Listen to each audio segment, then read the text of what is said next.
han demostrado que tienen un alto ratio de refresco, funcionan muy bien, y está previsto, o todo el mundo habla de que durante el próximo año se van a empezar a implantar. Bajo mi punto de vista, estas tecnologías se aceptarán antes en el ámbito de teléfonos y readers, haciendo que estos prosperen como electrodomésticos de bajo coste, como decía antes, en contraposición al tablet, que será un electrodoméstico, un centro multimedia personal, y que al mismo tiempo desplazará a los portátiles y ordenadores de sobremesa hacia lo que es workstation, ¿no? para trabajo ya serio, porque también los tablets tienen un rendimiento mucho más alto que los readers, pero mucho más bajo que los PCs. ¿Qué influencia tienen los tablets como el iPad en el mercado? Bueno, indudablemente Apple mueve montañas. Ya había tablets de varias marcas mucho antes de que saliera el iPad, Asus, HP, basadas en Android, pero el iPad se hizo esperar muchos meses. Sin embargo, parece que solo se haya movido el tema de tablets desde que apareció el iPad. Alguien podría decir que es que Android no sirve y por eso cuando ha salido el iPad se empieza a mover. Bueno, yo pienso que el iPad, Apple en general tiene esa marca estupenda, ¿no?, que hace que todo se mueva, y por eso va a arrastrar a lo demás. Aunque ya han salido antes los tablets Hewlett Packard, Asus o otras marcas, pues el hecho de que Apple haya sacado el iPad va a arrastrar todo el mercado Sea como fuere, el iPad y las alternativas al iPad abren una puerta de posibilidades. Por un lado, es un dispositivo sin teclado, ligero, más cómodo que el portátil y más barato. Así que, y encima traen las aplicaciones de serie en el sistema operativo, con lo cual van a ser aplicaciones que todo el mundo va a poder usar, van a quedar cubiertas las necesidades de todo el mundo en ese ámbito. Como veis, puede tener muchas aplicaciones. Entonces, básicamente, en el ámbito que nos afecta a nosotros, iBooks, que es la aplicación de Apple, sería nuestra biblioteca personal en el iPad, pero la verdadera ventaja de un tablet con respecto a los otros dispositivos, yo creo que en el futuro cercano no va a ser tanto este tipo de cosas como, por ejemplo, estas otras, ¿no? Vamos a tener dispositivos que nos permitirán hacer un uso de los libros bastante más potente, y esto lógicamente hará que los editores empiecen a trabajar en este tipo de producto, que tiene un coste mucho más alto, pero que mejora muchísimo la calidad. Luego hablaré un poquito de esto. La mayoría de readers esto no lo van a poder hacer durante muchos años, en cambio los tablets y los PCs sí, ¿no? Todavía estamos asistiendo a la génesis de este tipo de libros, Aparte, este es uno muy espectacular que han hecho, pero libros interactivos y multimedia van a empezar a aparecer, porque Adobe ha dado un paso importante que luego explicaré, ¿vale? El caso es que la aparición de los tablets no solo va a servir para ver vídeos, películas y las fotos en el sillón de casa, sino que va a complicar todavía más el modelo de negocio actual de los editores.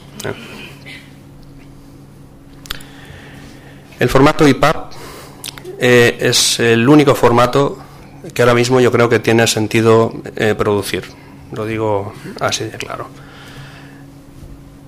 Todos aquellos que llegamos ahora al mercado del libro digital, pues tenemos un montón de terminología, ¿vale?, que hace una especie de sopa de letras que nos complica muchísimo tomar decisiones. Yo creo que es hora un poco de despejar las dudas y eso, los múltiples caminos y las filosofías. Hace mucho tiempo que los debates sobre cuál es el formato han acabado, por lo menos para libros de narrativa, autoayuda, empresa, etcétera, y habría que ponerse a trabajar, por lo que luego explicaré. El formato EPUB se soporta en casi todos los dispositivos. O sea, los dispositivos soportan muchísimos formatos, que ya hemos visto antes que no todos ellos son formatos propiamente hablando. Sin embargo, el que todos soportan es el EPUB, menos el Kindle, ¿vale? El Kindle es el único que no soporta EPUB. Así que EPUB es el formato para narrativa y libros donde el texto va a lo sumo embellecido por ilustraciones. Y digo embellecido y no enriquecido, porque si nos dedicamos a poner tablas que en el papel son muy grandes, veremos que no vamos a ver nada en el dispositivo, va a ser muy difícil. En cambio, ilustraciones que puedan acompañar al texto, pues sí, se ven bien, y por lo tanto pues es una cosa que sirve para esto, ¿vale? El formato EPUB es un formato ligero, es HTML por dentro, ¿vale? Además es comprimido, con lo cual pesa muy poquito, a menos que empecemos a ponerle vídeos y cosas así, que también se puede hacer, ¿vale? Permite carga de fuentes como el PDF, lo cual es interesante porque podemos personalizarlos mucho. Incorpora tabla de contenidos y una estructura para incluir metadatos. El tema de metadatos no se tiene muy en cuenta, pero es importante porque es aquello que permite clasificar los libros en las diferentes plataformas. Entonces, esto es algo bastante importante. Soporta protección anticopia, el DRM, varios de ellos. Permite establecer links internos dentro del libro, cosa que nos da juego para hacer publicaciones más interesantes, y también externos. Aunque los externos pues no os lo aconsejo porque muchos readers no tienen ni 3G ni Wi-Fi, además, o si los tienen pues no tienen una aplicación que pueda correr el contenido externo. Nos permite editar el formato, es decir, el formato EPUB es un formato zip. Cambiándole la extensión al fichero podemos ver sus contenidos y editar los contenidos, y gracias a eso también ha sufrido un uso general, porque la gente, como después veremos en el proceso de cómo se hace un EPUB, veréis que lo hacen con herramientas estándares, ¿eh? Se abre, se descomprime y se utiliza, ¿vale? Existen herramientas de validación gratuitas, no muy avanzadas, pero sí existen, cosa que en otros casos no es cierto, y además se basa en formatos abiertos, ¿eh? Por todo ello, el EPUB ha ganado su posición en los mercados en los últimos años y su aceptación se ha extendido masivamente, ¿vale? Hace 2 años solamente el formato, digamos, estrella era Mobi Pocket, y sin embargo EPUB le ha pasado delante. Yo creo que por estos factores, y además porque Adobe también permite a InDesign hacer un EPUB por varias razones, ¿vale? Ahora bien, hemos dicho que el EPUB es un formato HTML y esto limita, digamos, muchísimo su campo de aplicación, ¿eh? Es decir, lo que nos da InDesign no nos lo da EPUB ni de largo, con lo cual intentemos olvidar el concepto que yo me encuentro muy a menudo de que quiero este libro tal como lo tengo en papel. Eso es imposible prácticamente, hay que hacer un esfuerzo muy grande y es pedirle mucho a la empresa que nos lo hace para que consiga el formato papel, porque es que no tenemos kernel tracking, no tenemos muchísimos de los operadores, incluso no hay ni versalitas, o sea, HTML no tiene versalitas, hay que buscar una fuente que tenga todo mayúsculas y aplicarle un tamaño más pequeño, se complica mucho el trabajo. Por lo tanto, es un concepto diferente, hay que pensar en el concepto del EPUB como maqueta electrónica, y hay que pensar que si tenemos una editorial y tendremos que crear unas maquetas electrónicas necesariamente para transformar nuestros documentos InDesign, WordExpress o PDF en esas maquetas electrónicas, ¿eh? Esto es obligatorio porque el formato nos obliga. Si el libro que queremos digitalizar tiene, digamos, un gran formato gráfico, es decir, la información gráfica es parte de la comunicación, entonces nos podemos ir olvidando de todos estos formatos, ¿eh? Ninguno de ellos nos sirve para hacer libros como los que estamos viendo aquí, ¿vale? ¿Existe algún formato alternativo que cubra esta necesidad? Bueno, el PDF seguramente, pero pensar que el PDF puede correr en un tablet. No, en los e-readers el formato PDF es un formato que tarda en cargarse, que se ve con 16 niveles de gris, o los que den el dispositivo con una resolución, o sea, la experiencia no es buena, hay que hacer scroll para poderlo visualizar, porque muchos no permiten encajarlo en la pantalla. En fin, es un formato que estará muy bien para los tablets, pero yo creo que es que los tablets no se los va a comprar todo el mundo. A 500 euros no creo, ¿no? Entonces, básicamente, no creo que sea un formato que ahora mismo nos dé una salida para nuestro negocio.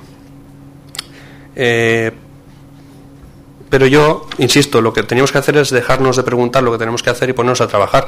El formato EPUB funciona para narrativa y para mucho tipo de libros. Pues utilicémoslo y olvidémonos ya de debates estériles. Y para los resto de libros, de momento no hay alternativas claras, excepto el iPad. Si queremos ser editores pues que lleven un poco la delantera, podemos utilizarlo, podemos publicar en iPad, pero nada más. Y eso tiene un alcance limitado y un retorno de la inversión limitado. Esta para mí es una de las partes importantes de esta charla, porque mucha gente piensa que digitalizar, como lo hace InDesign, pues es muy barato y fácil. No es así en absoluto. Si lo hacemos con InDesign y apretamos un botón, lo que vamos a tener como cliente, si nos lo hace otro proveedor, no lo vamos a aceptar. Por lo tanto, no es así. Una de las mayores dificultades a las que nos enfrentamos ahora es que la crisis nos ha puesto contra las cuerdas y el libro digital amenaza nuestro modelo de negocio. Y por si eso fuera poco, los e-readers no pueden manejar un simple PDF, como decía, que podamos generar en 2 minutos. Así que lo normal es coger el teléfono, llamar a un proveedor y pedirle EPUBs de nuestros libros gratis o a 50 euros, porque es carísimo, porque no sabemos dónde va a estar el retorno y además nos van a piratear el libro. Así que lo que el pobre proveedor tiene que hacer en muchos casos es lo siguiente. En primer lugar, coger aquello que le damos nosotros, que puede ser un PDF o un libro en papel o un documento WordExpress, cualquier cosa que muchas veces no está en condiciones, ¿no? Y llevarlo en primer lugar, InDesign, básicamente porque es la aplicación que nos permitirá hacer un EPUB como primer paso de la digitalización, ¿no? Segundo paso, después de convertirlo, hay algunas herramientas para convertir un PDF en InDesign o Quark en InDesign, de la casa Marceta Ware, de la casa, ahora no me acuerdo de la otra, pero hay herramientas que lo hacen automáticamente. Pero estas herramientas no son perfectas, cometen errores, se dejan cajas sin vincular, tabuladores que son conjuntos de espacios, en fin, una serie de errores que tenemos que corregir porque si no van a pasar hacia el EPUB, ¿vale? Por lo tanto, un segundo paso, bastante costoso, por cierto, es coger ese documento y empezar a corregirlo. En tercer lugar, InDesign tiene una limitación que es que consiste en que para que algo salga formateado tiene que formar parte de un estilo. Por lo tanto, hay que reestilar todo el documento InDesign. Quiere decir, revisar que todos los formatos no sean formatos locales, que sean estilos, tanto si son de carácter como de párrafo, y si no existen, crearlos y aplicarlos. Esto es un trabajo también bastante farragoso. Después, una vez tenemos ya el libro un poco en condiciones, revisado en una primera fase y tal, pues lo que hacemos es sencillamente exportarlo a EPUB, que esto es una opción que InDesign bastante sencilla de usar y que nos proporciona ya el fichero. Pero aquí no se acaba el trabajo, ¿eh? A partir de aquí hay muchas cosas que no se pueden hacer desde InDesign, que no se pueden controlar desde InDesign y hay que hacerlas directamente en el HTML. Con lo cual, lo que nos toca hacer es cambiarle la extensión al fichero, convertirlo en .zip y extraer el contenido para trabajarlo a mano. Esto se hace utilizando Sigil, que es un editor de EPUBs, Dreamweaver, que es un editor HTML, incluso hay gente que lo hace a mano con el Notepad, directamente la gente que sabe pues también lo usa, ¿vale? Pero hay que editar todo el contenido, de los diferentes capítulos se convierten en diferentes HTMLs y hay que editarlos y poner lo que haga falta, pues las negritas, las versalitas, lo que haya que tocar hay que tocarlo ahí. Además hay que tocar la tabla de contenidos, en muchos casos hacerla a mano y en otros casos retocarla, rehacer los links entre lo que es la tabla de contenidos y los ficheros. Bueno, esto ya lo había dicho. Hay que editar, y esto también da mucho trabajo, todas las imágenes, porque claro, son imágenes que muchas veces son imágenes a mucha resolución y hay que bajársela. Y otras veces no son ni imágenes, son montajes que ha hecho el maquetista directamente en InDesign o en Quark Express, en conjuntos de cajas y líneas, y hay que convertir eso en un gráfico, con lo cual hay que hacer un snapshot de la pantalla a máxima resolución, abrirlo en Photoshop, en fin, un trabajazo. Y además hay que anclar esos gráficos dentro del sitio que les toca en el EPUB. Luego, añadir los metadatos. Para esto mucha gente utiliza el Calibre, ¿vale? Que tiene una pantalla de administración de metadatos, le puedes poner los que quieras. Y finalmente, volver a cambiar la extensión del fichero, pero tampoco hemos acabado. Hay que probar ese fichero en varios lectores diferentes, porque resulta que no todos interpretan el EPUB de la misma forma. Y algunas cosas que funcionan perfectamente en unos, en otros no van. Con lo cual, todas las empresas que yo conozco que digitalizan tienen 4 o 5 lectores diferentes, cargan el fichero en todos los lectores y comprueban que funcione más o menos.